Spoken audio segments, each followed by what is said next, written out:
peut pas obtenir des élus par césarienne. On obtient des élus par des voies naturelles. Je pense que tout le monde a compris autour de cette table que la voie sacrée, c'est les élections. Si vous voulez le bac, ben, allez composer le bac. Il y a quand même un caractère immoral. On vous donne l'argent pour financer une campagne. Parce que l'État, dans sa première tranche, donne l'argent à tous les candidats pour financer sa campagne. Vous gardez votre argent, vous n'allez pas aux élections, l'autre prend cet argent pour battre campagne, dépense, recrute des majorettes, recrute des voitures de carpodium, va aux élections et a au moins un élu. Et puis au final, vous arrachez son élu pour dire que j'ai des élus. Mais c'est une malhonnêteté sans nom.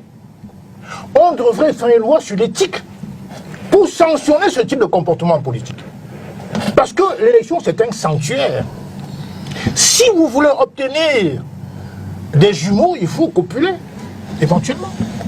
Si vous voulez obtenir un salaire travaillé, ne comptez pas sur la chute de l'autre ou sur les éventuelles démissions ou exclusions. Ça n'a aucun sens. C'est vraiment immoral. Laissons de côté la question du droit. Alors maintenant, en 2026, certains partis iront aux élections municipales et législatives. C'est pour chercher quoi? Des postes dans les conseils municipaux et dans les sièges de l'Assemblée. Parce qu'ils pensent qu'on va sur le terrain chercher des élus. On ne profite pas des conflits dans un parti politique Y pour prétendre après que je suis représenté à l'Assemblée nationale. Et puis pour finir, il y a une notion, et je crois que le professeur l'a bien expliqué, de confusion entre la notion de parti représenté, selon le droit constitutionnel, et la notion de parti représenté, selon les législateurs de 2012. Je crois que les législateurs de 2012 ont été un peu légèrement fantaisistes. Ils auraient dû écrire par le truc, on est représenté à partir du moment où on a pris part aux élections. Là, ils auraient levé toute ambiguïté. Là, vous me posez là une question très importante et ça me permet davantage de clarifier sur cette acception, sur ce concept de mandat impératif. Qui est nul? Revenons terre à terre, vous avez dit qu'on fasse la pédagogie. Qu'est-ce qu'un mandat? Un mandat, c'est une charge, c'est un pouvoir que les citoyens transfèrent à certains de leurs pour agir à leur lieu et place. C'est-à-dire que le mandat, dans une périodicité déterminée. Maintenant, impératif veut dire quoi? C'est-à-dire que le mandat impératif renvoie à l'idée de nécessité. C'est-à-dire à l'idée d'obligatoriété. Maintenant, si je m'arrête donc sur ces deux choses, mandat impératif, cela veut dire que l'élu qui a bénéficié du suffrage de son parti politique ou de ses électeurs est tenu obligatoirement de respecter les consignes de son parti, sous peine de quoi son mandat sera frappé de déchéance. Voilà le mandat impératif. Maintenant, quand on ajoute nul, ça veut dire que une fois que l'élu a bénéficié de ce suffrage-là, le lien est rompu. Maintenant, il est libre, il jouit juridiquement d'une liberté et d'une indépendance absolue vis-à-vis de ses électeurs et vis-à-vis de son parti. C'est la raison pour laquelle l'article 2 dit, par exemple, que c'est un John Moleki qui le dit, le député pour la nation. Alors, quand on dit le député représente la nation, c'est vrai, nous sommes là dans la souveraineté nationale. Mais le député représentant la nation ici veut dire simplement que dans les activités juridiques d'un député, au même titre que tous les autres, il doit participer à l'élaboration des lois, contrôler l'action gouvernementale, jouer son rôle justement de représentation et le rôle du dynamisme institutionnel qu'on reconnaît au Parlement. Maintenant, ce qu'il faille davantage préciser et où la question achoppe, c'est simplement celle de savoir que, est-ce que, et ça vous l'avez posé, la question en toile de fond, est-ce qu'un transfuge, c'est-à-dire que quelqu'un qui est au SDF, comme nous avons vu, qui quitte pour aller au MRC, comme c'est le cas aujourd'hui, peut transférer l'éligibilité à ce candidat qui n'est pas allé aux élections au départ. Et c'est à partir de là qu'on fait une analyse comme un cœur à double voix. C'est-à-dire, la première voie, c'est que l'élu a un dossier politique et un dossier juridique. Parmi les dossiers politiques, cela lui permet donc d'assurer, donc la conception du mandat impératif vise juste à protéger juridiquement l'élu dans sa liberté de mobilité. C'est-à-dire que tu peux quitter du parti A, tu pars à B, tu peux quitter de B, tu pars à C. C'est ça, en fait, les attributs qui sont conférés à ce qu'on appelle le mandat impératif, qui est en opposition au mandat, j'allais dire représentatif. Parce que le mandat représentatif, c'est simplement quoi? Qui touche la souveraineté nationale. Les oppositions sont théoriques. Parce que dans la souveraineté populaire, le mandat est transféré au peuple, entité concrète. Or, dans la souveraineté nationale, le mandat est conféré à une entité abstraite. Vous voyez? Mais maintenant, en toile de fond, les deux concepts se rejoignent dans le sens justement de la protection efficace, de la protection juridique de l'exercice de la fonction parlementaire de l'élu. Maintenant, ce qu'il faut reconnaître et dire, c'est que un transfuge qui quitte d'un parti politique pour aller dans une autre formation politique bénéficie donc de ce nomadisme politique, de cette transhumance, mais ne confère pas l'éligibilité au candidat vers lequel, au parti vers lequel il est allé adhérer, surtout quand ce parti n'a pas pris part aux élections. Donc il faut faire attention avec cette démonstration qui me semble très claire. Je prends un exemple pour finir. Si nous avons organisé en 2022 les élections législatives, c'est un petit cas pratique. Le RDPC ne va qu'aux élections législatives, c'est-à-dire n'a pas pu part aux autres élections législatives. En cours de le RDPC engrange 153 députés. Maintenant, l'année suivante, en cours d'exécution de la mandature, les 153 députés démissionnent. Ils vont dans le MSC qui n'est pas allé aux élections. Alors, vous savez que le dossier juridique, c'est quoi? À la fin d'une élection initiale, on arrête les procès-verbaux des résultats.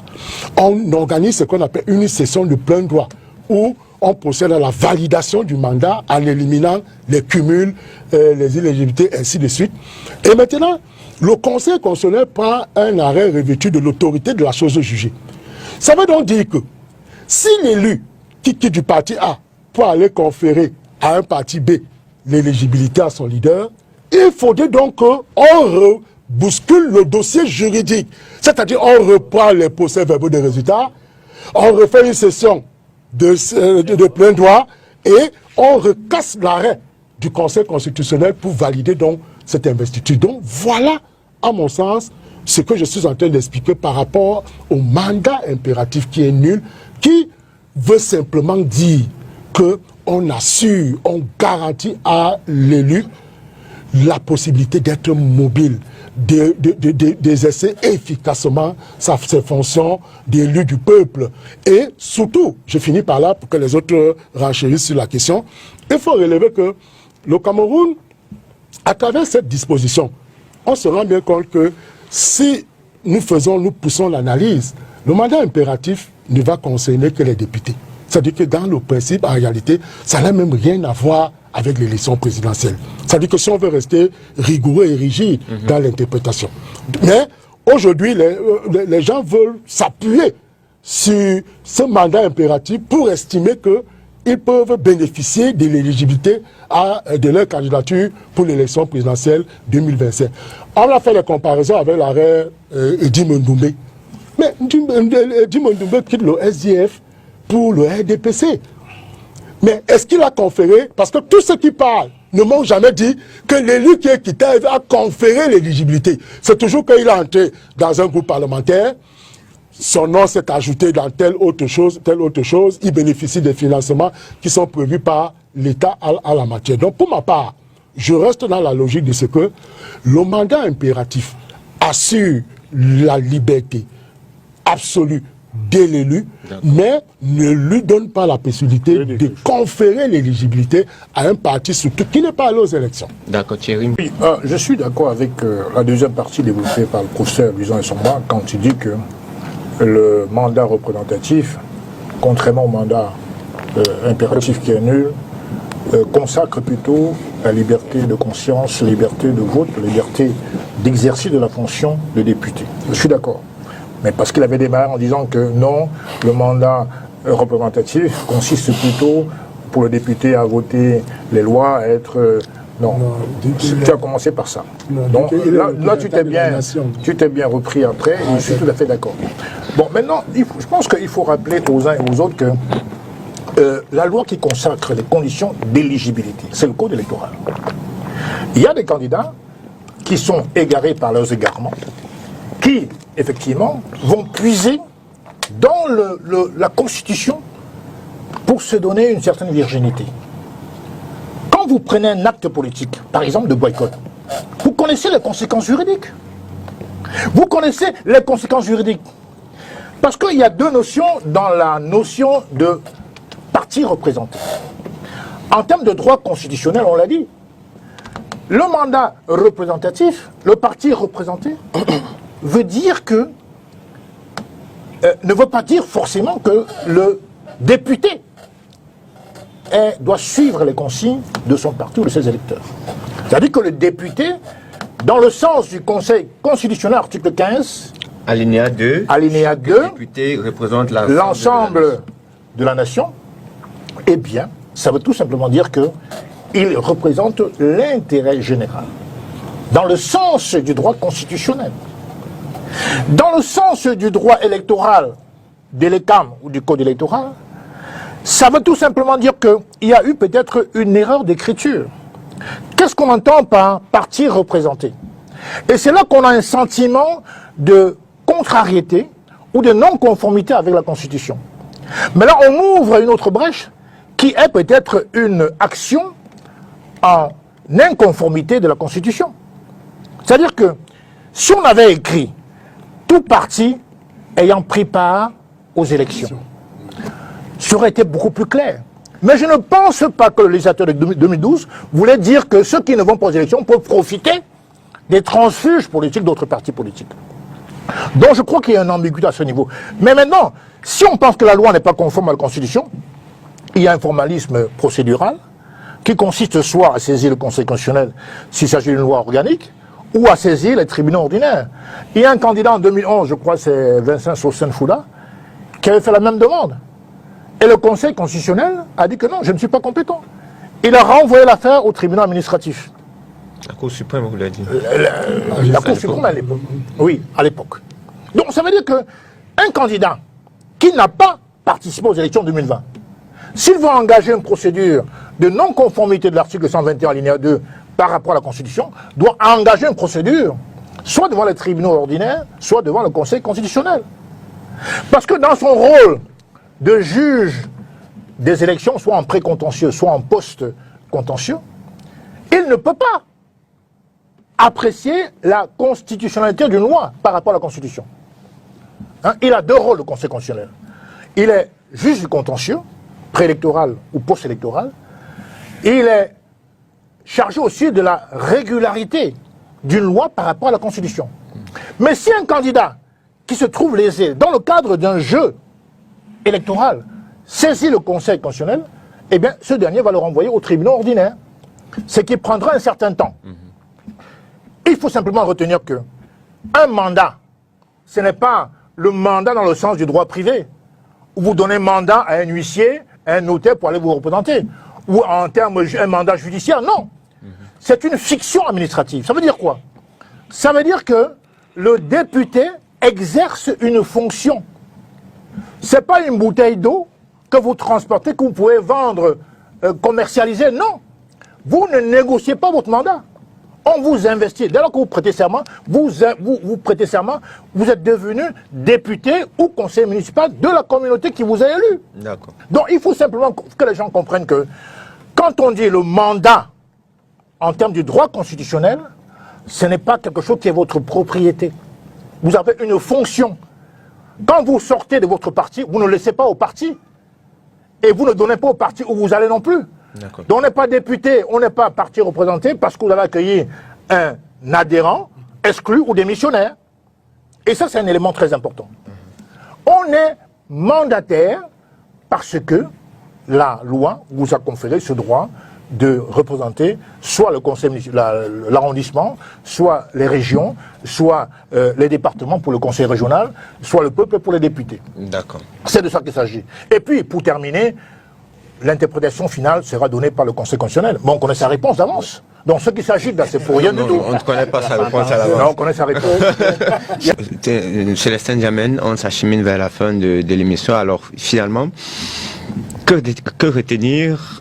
Est-ce que cette disposition autour du mandat impératif qui fait problème aujourd'hui est de nature à discréditer le processus électoral qui est en vue, ou bien c'est susceptible tout au moins de limiter la transhumance politique qu'on a celle. Je veux dire que, bon, c'est des agitations sympathiques. Il est évident qu'on ne peut pas obtenir des élus par césarienne. On obtient des élus par des voies naturelles. Je pense que tout le monde a compris autour de cette table que la voie sacrée, c'est les élections. Si vous voulez le bac, ben, allez composer le bac. Il y a quand même un caractère immoral. On vous donne l'argent pour financer une campagne. Parce que l'État, dans sa première tranche, donne l'argent à tous les candidats pour financer sa campagne. Vous gardez votre argent, vous n'allez pas aux élections, l'autre prend cet argent pour battre campagne, dépense, recrute des majorettes, recrute des voitures de carpodium, va aux élections et a au moins un élu. Et puis au final, vous arrachez son élu pour dire que j'ai des élus. Mais c'est une malhonnêteté sans nom. On devrait faire une loi sur l'éthique pour sanctionner ce type de comportement politique. Parce que l'élection, c'est un sanctuaire. Si vous voulez obtenir des jumeaux, il faut copuler, éventuellement. Si vous voulez obtenir un salaire, travaillez. Ne comptez pas sur la chute de l'autre ou sur les éventuelles démissions ou exclusions. Ça n'a aucun sens. C'est vraiment immoral. Laissons de côté la question du droit. Alors maintenant, en 2026, certains partis iront aux élections municipales et législatives. C'est pour chercher quoi? Des postes dans les conseils municipaux et dans les sièges de l'Assemblée. Parce qu'ils pensent qu'on va sur le terrain chercher des élus.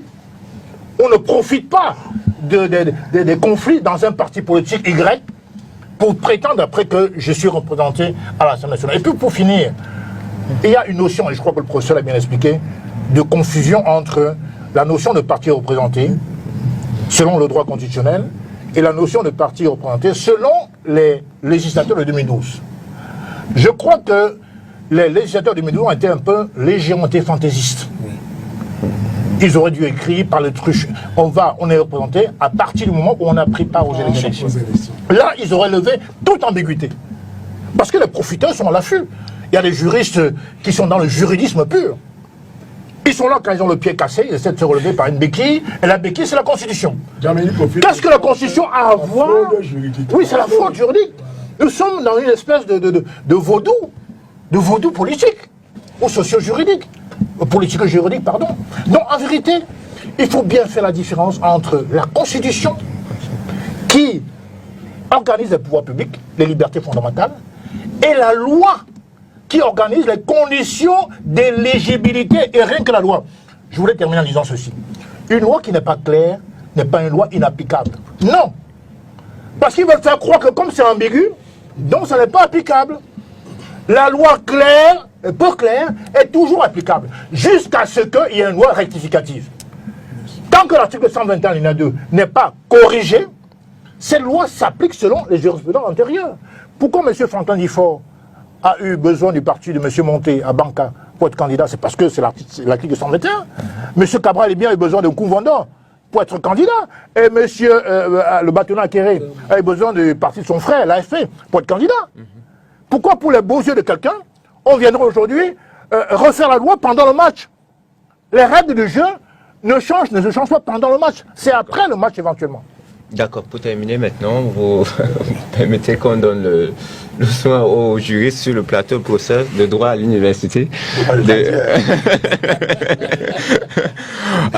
Alors, professeur, tel que la Constitution est élaborée, à son article 15, article 15 aussi, l'article 121 du Code électoral, est-ce qu'il y a nécessité de le modifier ou tel que c'est disposé, ça permet un jeu démocratique dans le cadre du processus électoral?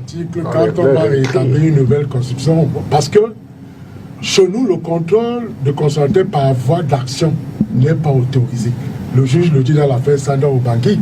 C'est-à-dire chez nous, c'est le contrôle par voie d'action.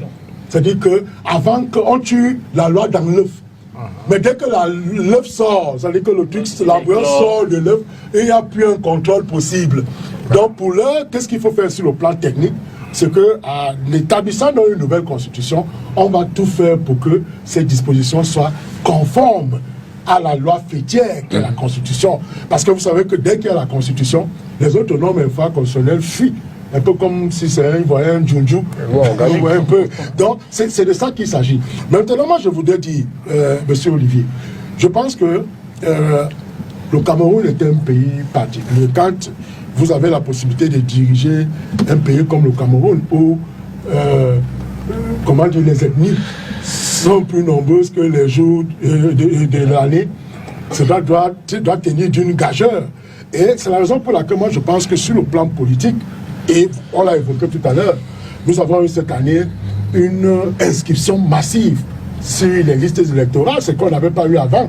J'ai aimé le jeu tactique tout à l'heure d'Élie qui a rappelé déjà jusqu'ici, c'est-à-dire qu'on n'a même pas encore ouvert, mais on a déjà des candidats. Moi, c'est ce que je veux. La Constitution, article 3, concours à l'expression du suffrage, participer à la compétition. Et moi, je ne suis pas de ceux qui pensent qu'on doit faire le favoritisme. Non, la loi est dure, c'est la loi. Durant les siècles, il faut ramener à 5 millions. Vous savez, moi j'aime définir la démocratie comme ce jeu, mais qui est articulé autour des enjeux. Mais les enjeux ne doivent pas dominer sur le jeu. C'est ce que nous observons aujourd'hui au Cameroun, parce qu'il y a, lorsque vous avez par exemple une position contraire, vous êtes lynché publiquement. Pourtant, nous sommes en démocratie. La démocratie suppose aussi que nous ne serons pas d'accord. Et vous verrez tout à l'heure, nous ne serons certainement pas d'accord sur tous les sujets que vous avez placés en débat. Mais, comme on dit très souvent, de la controverse jaillissent les lumières. Et je vais vous dire, c'est très intéressant. Moi, j'aime convoquer la disposition 3, la prescription constitutionnelle, l'article 3, qui est clair. Les partis politiques concourent, les partis politiques et formations politiques concourent à l'expression du suffrage dans le respect des principes démocratiques, de la souveraineté et de l'unité nationale, et leurs activités doivent être conformes aux lois. Alors, vous savez, on ne peut pas faire une élection sans candidature. C'est-à-dire que ce ne serait pas une élection. Et c'est la raison pour laquelle les lois camerounaises en la matière ont ouvert le jeu démocratique. C'est-à-dire, même quand bien même vous n'êtes pas allé à une élection, mais le législateur a eu des élans de magnanimité en ouvrant des marges de manœuvre pour pouvoir candidater. C'est la raison pour laquelle l'article 121 de notre code électoral est suffisamment clair. C'est-à-dire que vous pouvez être investi par un parti politique qui est représenté au Parlement. Quand on dit Parlement, c'est à l'Assemblée nationale, au Sénat, ou dans les instances délibérantes telles que le conseil municipal et le conseil régional. Maintenant, au-delà de cela, le législateur a dit, bon, c'est ce qui fait même débat, parce qu'on dit les partis politiques concourent à l'expression du suffrage. Donc, en réalité, l'article 3 de notre Constitution est l'article qui confère l'éligibilité.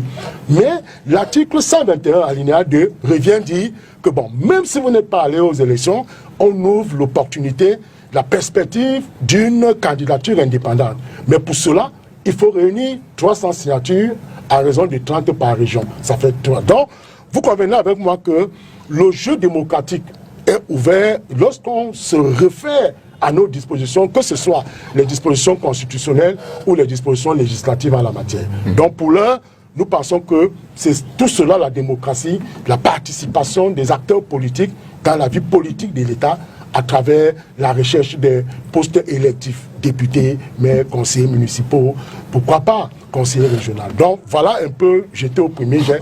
Le premier propos que je peux tenir par rapport à la question. Maintenant, sur la question, je pense que votre question est un peu précoce. Parce que je pense que les vrais enjeux vont débuter le jour où le Conseil constitutionnel va arrêter la liste officielle des candidats. Qui est 1000 candidats, 1500, où est le problème? Au contraire, c'est même une bonne nouvelle pour la démocratie. On a souvent reproché aux Camerounais qu'on ne s'intéresse pas à la politique. Ils vont jouer au 2-0, ils s'abstiennent toujours d'aller voter. Mais là, on a une flopée de candidats qui s'impliquent, même s'ils n'iront pas jusqu'au bout, ça pose quel problème juridique, politique, social ou administratif? Aucun. Absolument aucun. D'autant plus qu'on ne peut pas aujourd'hui parler de candidat officiel. C'est comme l'a dit M. Mounet, des déclarations de candidature. Donc vraiment, je ne vois pas pourquoi il y a un débat sur cette question. Même s'il y a 2000 candidats, et alors, Au contraire, je me réjouis que les Camerounais, enfin, s'intéressent à la politique. Parce que, justement, c'est quand le peuple se résigne que la dictature s'installe. Il faut que des Camerounais prennent leurs ambitions au sérieux et osent. La vie, c'est l'audace d'abord. Je ne peux pas comprendre que les gens, sous prétexte d'être taxés de fantaisistes, s'abstiennent de s'impliquer en politique. Or, se porter candidat, c'est aussi une manière de nourrir le jeu politique. Parce que pour moi, la campagne des présidentielles, c'est une tribune. C'est une tribune pour parler au peuple camerounais, pour apporter un débat. Donc je veux que 25 candidats, c'est très peu. Il en faut au moins une centaine. Oui, mais Célestin, quand même, il y en a certains qui estiment que ces candidatures servent juste à disperser les voix. Disperser quelle voix? Vous pensez que l'opposition est monolithique? C'est pas un bloc monolithique. Au sein de l'opposition, vous avez des partis satellites du RDPC. Ça ne veut rien dire. Oui, ça existe bien évidemment. Vous avez une UPC qui est classée éclatée en 2 ou en 3. Alors lequel est proche du RDPC, lequel ne l'est pas. Donc l'opposition, ce n'est pas un parti politique. L'opposition, c'est les gens qui ne sont pas dans le gouvernement. Au point que j'ai eu un débat avec quelqu'un un jour, il m'a fait comprendre que le PADEC et l'UNDP étaient des partis d'opposition. J'ai dit non.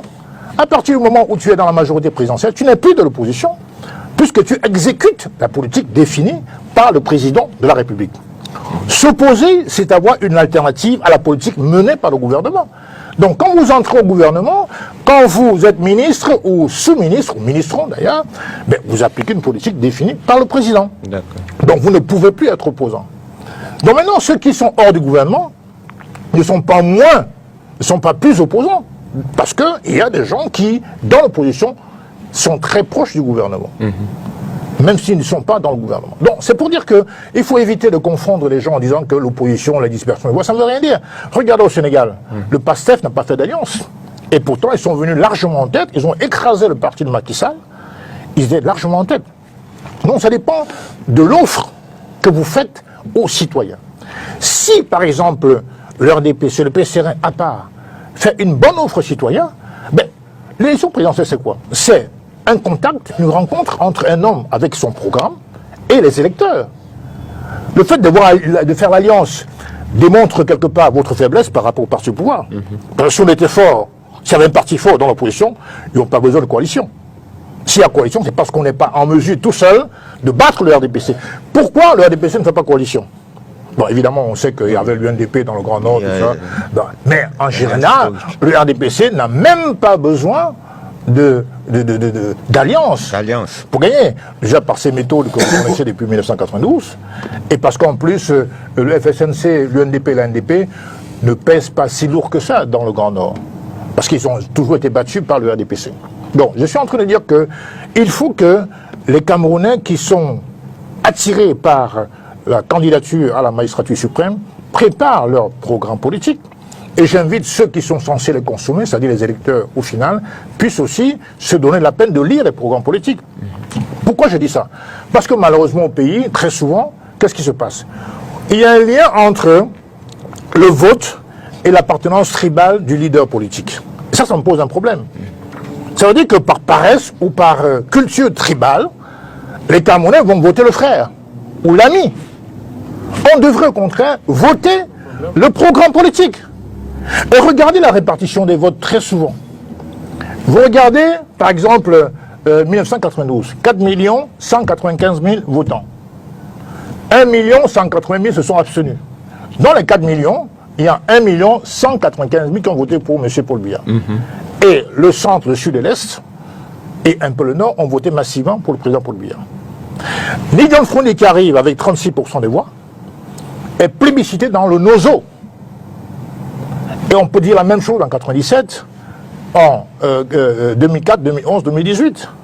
Ça veut donc dire qu'il faut que les Camerounais aussi apprennent à dépasser les sentiments villageois et s'atteler, apprendre à lire les programmes politiques. C'est très important.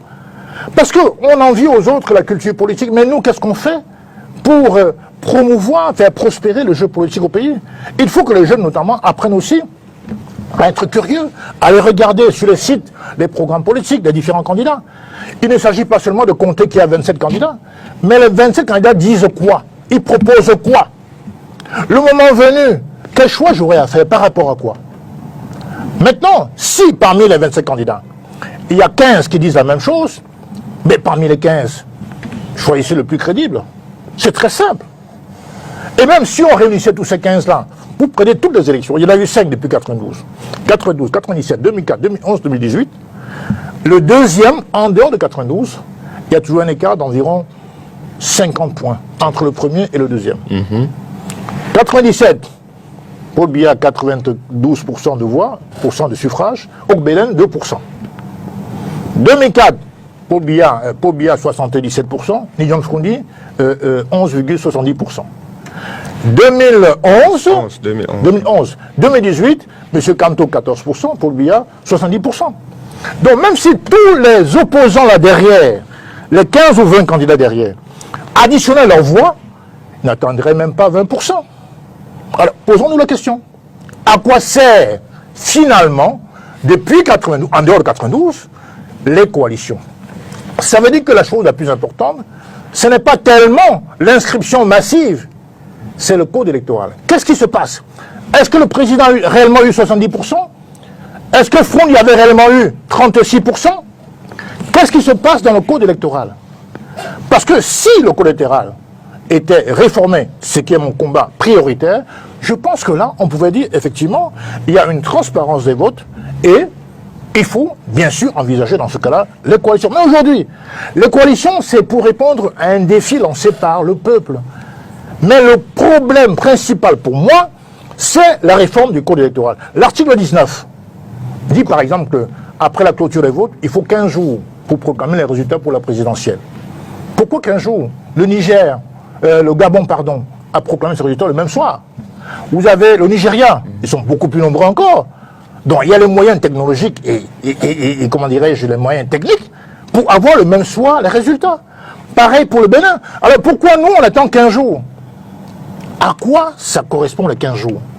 N'avons-nous pas les moyens informatiques pour donner le soir du vote le résultat final?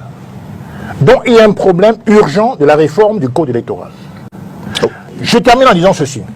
Imaginez que nous ayons 15 millions ou 20 millions de votants, de personnes inscrites sur la liste électorale, et que le code reste en l'état. Mais vous aurez toujours le même résultat. C'est évident. C'est évident. Donc la priorité, c'est la réforme du code électoral.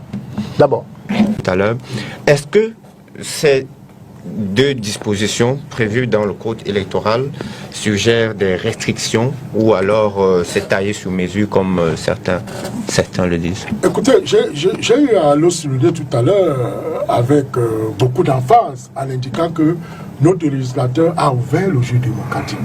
Parce que si nous étions restés strictement dans l'interprétation de l'article 3, c'est-à-dire les partis politiques concourent à l'expression du suffrage, c'est que nous n'aurions pas les candidatures indépendantes.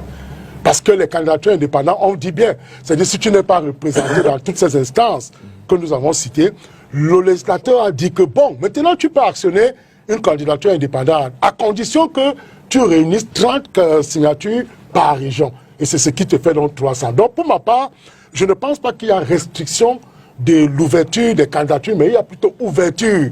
Parce que je vous l'ai indiqué dans le propos d'entame, en soulignant que si nous étions restés strictement dans l'article 3, c'est-à-dire indiquant que seuls les partis politiques confèrent l'éligibilité, c'est qu'on devait exclure l'hypothèse des candidatures indépendantes. C'est la raison pour laquelle je vous ai dit tout à l'heure que le législateur camerounais fait preuve de magnanimité et d'ouverture démocratique. Parce que si ce n'était pas le cas, vous verrez qu'aujourd'hui, là, il y a certains, parmi les 27 noms qui ont été cités tout à l'heure, vraiment ceux qui n'avaient pas 3 ou 5 qui remplissent ces conditions-là. C'est-à-dire que vous allez voir, je prends le cas de mon très cher ami, estimé ami Valère Bessala. Il n'est pas allé aux élections, mais il peut actionner une candidature indépendante. Vous voyez, la loi lui donne cette opportunité-là. Ils sont très nombreux qui ne respectent pas l'article 121 alinéa 1, c'est-à-dire qui sont investis par un parti politique, soit qui se retrouvent dans les conseils régionaux, municipaux, ainsi de suite. Donc pour ma part, moi je pense que le Conseil constitutionnel peut davantage nous aider en ce sens, c'est-à-dire que pour nous dire s'il y a possibilité de refermer le jeu ou d'ouvrir le jeu politique, mais il faut quand même retenir que, et j'en profite pour répondre à Elie Zaza, on se rend bien compte que on a corsé les conditions d'ouverture. C'est-à-dire que, vous savez, nous sommes passés de 5 millions à 30 millions, parce que on jauge la capacité d'un parti politique autour de deux choses, autour de deux poids. Le poids financier et le poids politique. C'est-à-dire que le poids financier, c'est d'abord, mon ami, il n'est pas du tout aisé dans le contexte camerounais de l'heure de mobiliser 30 millions de francs pour poser sa candidature. Et vous savez les conditions dans lesquelles on peut vous les restituer, c'est-à-dire qu'il faut atteindre un certain quota. Si vous ne l'avez pas atteint, c'est non remboursable. Maintenant, de l'autre côté, il y a non le poids politique que j'évoquais tout à l'heure, qui ressortissent, à mon sens, de l'article 3. Les partis politiques concourent à l'expression du citoyen, c'est-à-dire que les partis politiques doivent animer la vie politique, doivent rentrer dans la concurrence politique. Et quand je regarde très bien même l'expression concours qui est utilisée au présent de l'indicatif, cela renvoie à un